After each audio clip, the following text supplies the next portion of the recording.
बहुजनों को मैं ये आह्वान करता हूँ कि अपने इतिहास को जानो और अपने इतिहास को समझो और उनकी विचारधारा पर चलने का संकल्प लें। डॉक्टर भीमराव अम्बेडकर संघर्ष विचार मंच के तत्वाधान में महाबली सेनापति वीरापासी का जयंती हर्षोल्लास के साथ मनाया जा रहा है। हम कहना चाहते हैं कि वीरापासी का जन्म उत्तर प्रदेश के रायबरेली के लोधवारी गांव में हुआ था। वे निर्धन परिवार से आते हैं और दुखद की बात है कि उनका बचपन में ही माता पिता गुजर गए थे, इसीलिए वो अपने बहन के यहाँ चले गए थे। इसे उनका पहला नाम वीरना था, लेकिन बहन के जाने के यहाँ उनका नाम वीरापासी पड़ा और राणा साहब के विरासत में वो पढ़ते हैं उस समय के। और राणा साहब ने ही एक सेना का बहाली निकाले थे और सेना में वही लोगों का बहाली होता था कि जो राजा का सीने पर 2 मुक्का का भार सह लेता था, तो राणा साहब जो है उसको अंगरक्षक बनाते थे। और वीरापासी को जब राणा साहब ने उनके सीने पर 2 मुक्का मारा तो वीरापासी ने टस से मस नहीं हुआ और उनका बहाली अंगरक्षक में हो गया। और जब राणा साहब के ननिहाल में उनके पिता को और उनको अंग्रेजी सेना ने घेर लिया और इस नायना की लड़ाई में यानी कि 9 की लड़ाई में उनके पिताजी गुजर गए और उनको जेल में बंदी कर दिया। तब राजमाता ने रो रो कर मूर्छित हो रहे थे। इसे देखकर वीरापासी ने अंग्रेजी हुकूमत के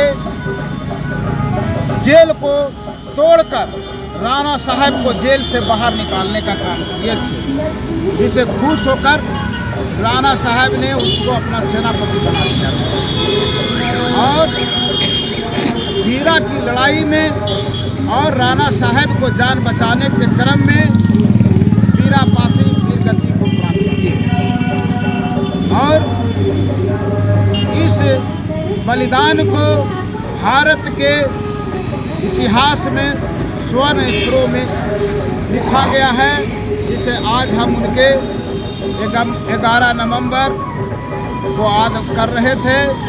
आज के दिन उनका 11 नवंबर 1935 को उत्तर प्रदेश के रायबरेली में उनका एक छोटे से गांव में हुआ था।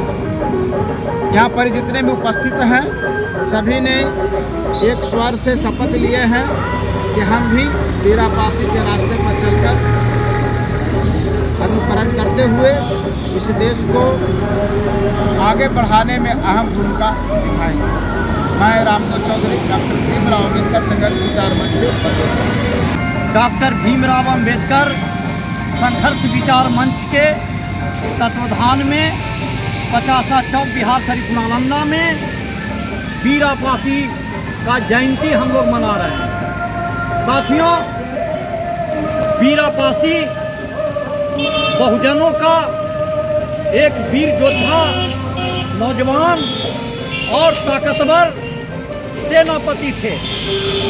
उन्होंने राणा साहब के नेतृत्व में, राणा साहब के साथ उन्होंने राणा साहब के अगुवाई में इन्होंने सेनापति बने थे और सेनापति जब बने थे तो इन्होंने राणा साहब अंग्रेज़ों के कट्टर विरोधी थे, तो उनके इर्द गिर्द जो उनके राणा साहब अंग्रेज़ों के जो चमचागिरी करते थे, अंग्रेज़ों के जो खुशामती करते थे, उन्होंने अंग्रेज़ों उनको सपोर्ट करके और इन्होंने अंग्रेजों के विरोध करते थे तो उनके सपोर्ट दे करके इनकी गद्दी को काबिज करना चाहते थे। इन्होंने जब सेनापति थे तो अंग्रेजों के साथ इनको बहुत लड़ाई हुआ और एक बार हुआ कि अंग्रेज इनको पकड़ करके बंदी बना लिए। तो उसमें उसी राज्य में राणा साहब के राज्य में एक बीड़ा उठाने का काम हुआ, जिसमें बीड़ा में होता था क्या कि जो पान का बीड़ा रखा जाता था और जो वीर है जो पान खाएगा वो है जो कि छुड़ाने का काम करेंगे, जिसमें वीरापासी ने वो बीड़ा उठाए थे और उन्हें 15,000 सैनिकों के साथ अंग्रेजों के धज्जी उड़ाने का काम किए थे और उन्हें राणा साहब को छुड़ाने का काम किए थे। जिस समय से वीर इनका नाम वीरापासी नाम रखा गया। तो साथियों, इस पर मैं कहना चाहता हूँ कि बहुजनों का एक से एक वीर योद्धा और नौजवान थे और वीरापासी उनमें से एक थे और अंग्रेजों को छक्का छुड़ाने का काम किए थे। वीरापासी वैसे सख्त थे। बहुजनों को मैं ये आह्वान करता हूँ कि अपने इतिहास को जानो और अपने इतिहास को समझो और उनकी विचारधारा पर चलने का संकल्प लें। मैं अनिल पासवान, डॉक्टर भीमराव अंबेडकर संघर्ष विचार मंच राष्ट्रीय अध्यक्ष। अमर है, अमर है, अमर है, वीरापासी अमर है, अमर है, अमर है, महाबली सेनापति वीरापासी अमर है, अमर है, अमर है। डॉक्टर भीमराव अम्बेडकर संघर्ष विचार मंच जिंदाबाद, जिंदाबाद, जिंदाबाद, डॉक्टर भीमराव अम्बेडकर संघर्ष विचार मंच जिंदाबाद, जिंदाबाद, जिंदाबाद, इनकलाब जिंदाबाद, जिंदाबाद, जिंदाबाद।